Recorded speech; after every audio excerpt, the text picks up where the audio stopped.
साथियों, जय जोहार, जय मूल निवासी। आदिवासी समाज में जंगल के लिए क्या नियम है? नियम कायदे क्यों ज़रूरी है? गांव का राज बनाम जंगल राज। साथियों, अन्य संसाधनों की भांति जंगल के भी नियम कायदे एवं कानून इत्यादि बनाए जाते हैं, जो कि इस तरह है। पहला, जंगल का सीमांकन। गांव के सभी जन समुदाय मिलकर जंगल को सुरक्षित, संरक्षित एवं निस्तार हेतु सीमा और सरहद बनाया जाता है। दूसरा, सार्वजनिक अधिकार। जंगल को सामूहिक, सार्वजनिक या फिर सामाजिक संसाधन के रूप में सबका समान अधिकार दिया जाता है, जैसे वनस्पति, वन भूमि एवं वन्य प्राणी इत्यादि। तीसरा, उपयोगिता। जंगल से प्राप्त होने वाले समस्त पेड़ पौधे, झाड़, लता, लकड़ी, पत्ती, फल फूल, कंदमूल, जड़ी बूटी, औषधि, साग सब्जी, तेल, रस्सी, पुट्टू खोखड़ी, जीव जंतु, जानवरों इत्यादि पर सबका समान एवं सार्वजनिक रूप से अधिकार प्रदान करना। चौथा, निस्तारिता। मकान, खेती के औजार, जलावन, इमारती जैसे आवश्यक सभी वस्तुओं का जंगल को कम से कम नुकसान पर निस्तार करना। पांचवा, प्रतिबंध। ज़रूरत के आधार पर निस्तार करना, जैसे जितना चाहिए उतना ही पेड़ काटना, अनावश्यक झाड़ बर्बाद ना करना। छठवां, देवस्थान। जंगल में घटोरिया, पाठ, चिंतरिया, सरना एवं सिमरिया को स्थापित करना। सातवां, ज़रूरत पड़ने पर जानवरों का आखेट, हाका एवं शिकार कर सकना, किंतु गर्भवती जानवर का शिकार नहीं करना, उसको नहीं मारना। अनावश्यक जीवों की हत्या कभी न करना, जिससे कि जैव विविधता को बनाए रखना। आठवां, मालिकाना। जंगल का मालिकाना हक सिर्फ और सिर्फ गांव समाज का ही है, जिसकी देखरेख में, जिसकी जिम्मेदारी में गांव के गंवटिया, पटेल, बैगा, कोटवार एवं गांव के समस्त वासी को जिम्मेदारी दिया जाता है। नवा, वृक्षारोपण। गांव में ज़्यादा से ज़्यादा पेड़ पौधा लगाना। 10वां, सुरक्षा। जंगल की सीमा वनों, वनस्पति, लघु वनोपजों, जीव जंतुओं के सुरक्षा प्रदान करना। 11वां, प्रतिबंध। वनों की अंधाधुंध एवं अनावश्यक कटाई, लकड़ी की चोरी, बिक्री, वनों को आग एवं अतिक्रमण एवं बाह्य लोगों से बचाए रखना। 12वां, कार्यभार। वनों के संकट के समय पूरा गांव समाज मिलकर उसका मुकाबला करना, उसको बचाने का प्रयास करना। 13वां, सामुदायिक संपदा। गांव के सामुदायिक संसाधनों को पीढ़ी दर पीढ़ी हस्तांतरित करते रहना। 14, संरक्षण, संवर्धन, पर्यवेक्षण। गांव के लोगों द्वारा सामूहिक रूप से वनों का प्रबंधन करना इत्यादि जंगल के समाज द्वारा जंगल के लिए नियम कानून बनाए गए हैं। किंतु वाह रे जंगल राज, गांव में वन विभाग बनाकर दफेदार बैठाया ही नहीं, उसे जंगल का मालिक बना दिया गया है। उधर बीट गांठ आओ देखा ना ताओ, जंगल वालों की अनुमति, गांव वालों की अनुमति या परवाह किए बगैर, परवाह की बात तो छोड़िए, आतंक का कारण बन गया है। खुद मनमाने तौर से वनों का दोहन कर आय का स्रोत बनाना एवं गांव वासियों को अपने ही गांव में चोर बना दिया गया है।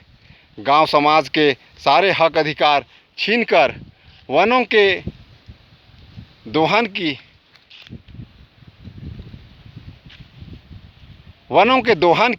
पूरी जिम्मेदारी समाज पर थोपा ही नहीं गया।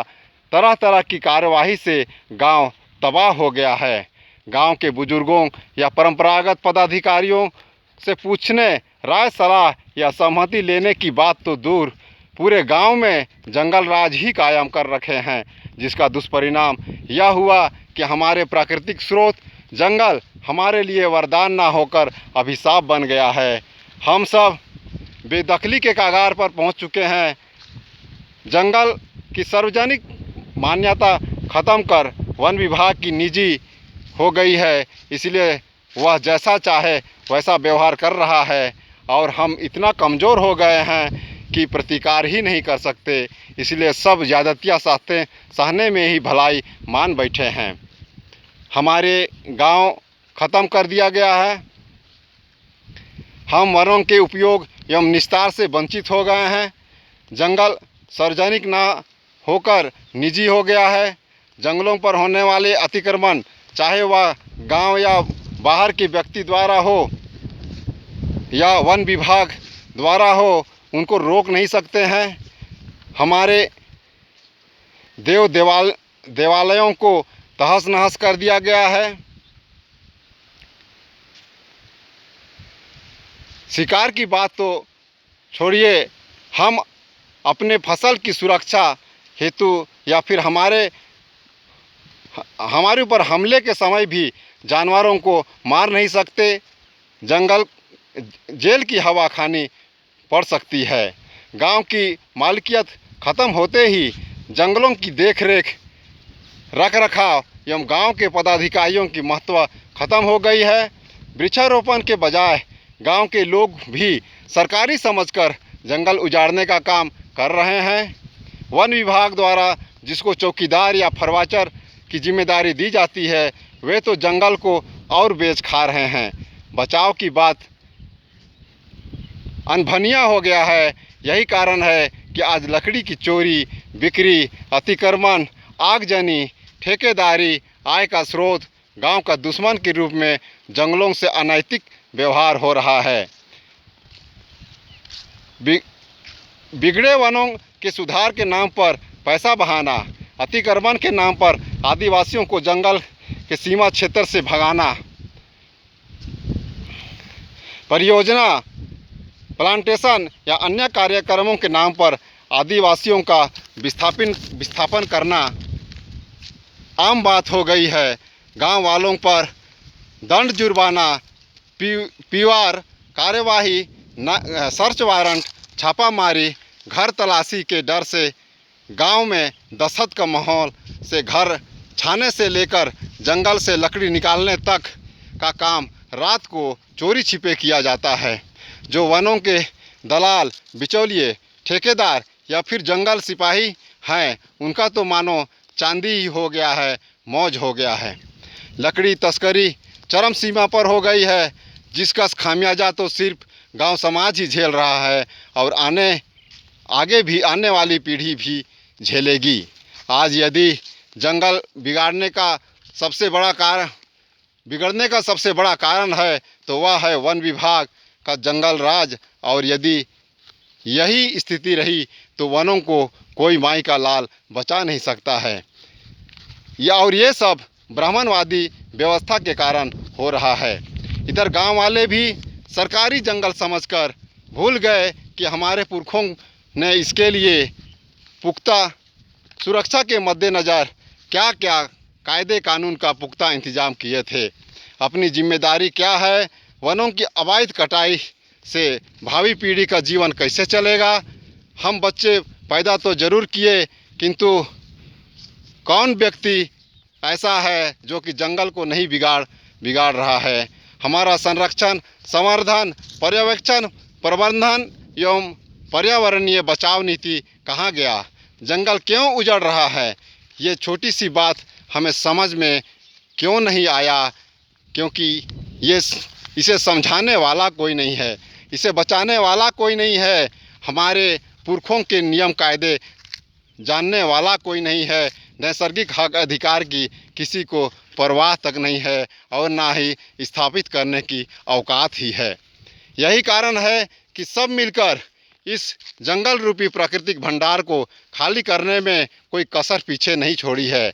अतः अब समय आ गया है कि जंगल बचाना है या फिर जंगल छोड़ना है। क्या जंगल के बिना हमारा जीवन संभव है? नहीं। इसलिए हमारे जीवन के लिए ये भी एक अचल एवं अमूल्य धन है। इसे कागज़ की, रुपये अथवा चल संपत्ति का शिकार मत बनाइए। हमारे पुरखों के विचारधारा को गांव-गांव में स्थापित करिए। ब्राह्मणवादी व्यवस्था और उनके नुमाइंदों की लूट, फरेब, अन्याय, अत्याचार, नुकसान को जानिए, समझिए। पर्यावरण दूषित, अनावृष्टि, वायु प्रदूषण, बीमारी, वनों की लूट का असली कारण है ब्राह्मणवादी, आर्यवादी, अन्यायी व्यवस्था और उनका सरकार। इनको हटाए बगैर वनों को नहीं बचाया जा सकता है। आज आपको तय करना होगा कि आप किसके पक्ष में हैं, बचाने वाले या बिगाड़ने वाले। यदि बिगाड़ने वाले हैं तो समझिए सब कुछ ख़त्म है, और यदि बचाने के पक्ष में है तो पहल कीजिए। गांव-गांव में ग्राम सभा के मार्फत